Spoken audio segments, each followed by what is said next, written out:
Hi everyone, welcome back. In this video, I'd like to take a look at where competition riding all began.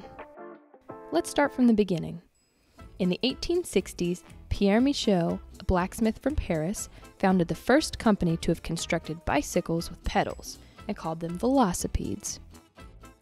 The first motorcycle can be traced back to 1867 when Pierre's son Ernest fit a small steam engine to one of the velocipedes. Fast forward to 1903, Harley-Davidson was founded, and William Harley and Arthur Davidson revealed their first motorized effort. Now, as far as motorcycles for police use, in 1908, Harley-Davidson credits Detroit, Michigan, the first purchaser of police motorcycles.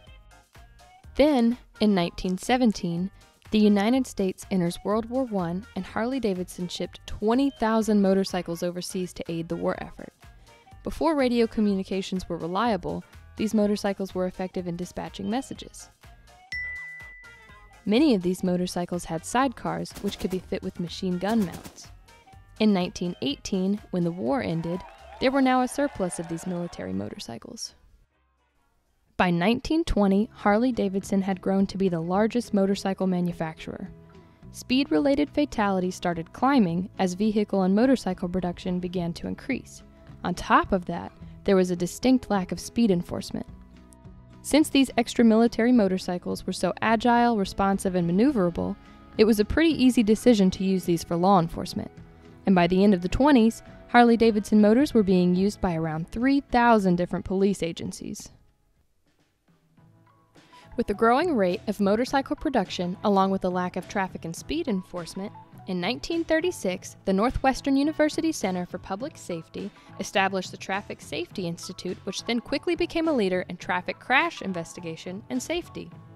This is where motor officers could go and get training on their police motors, and it is still one of the most known establishments for motor officer training today.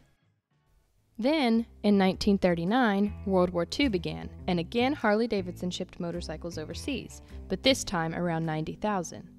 With the war ending in 1945, there was a repeat of having a surplus of cheap military motorcycles getting picked up by the police departments, and by the 1950s, there was a heavy reliance on motor officers.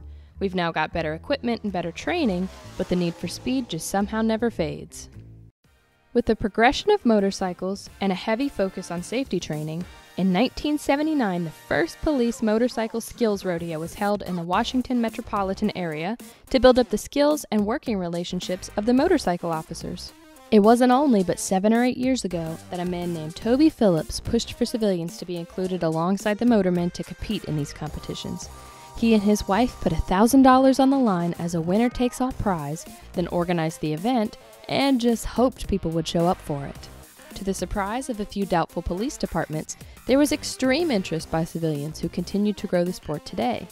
Currently, all over the country there are annual events hosted by many different Harley-Davidson dealerships, plentiful vendors who support these fundraiser-directed events, and many riders who participate to gain valuable skills for the road and form friendships that will last a lifetime.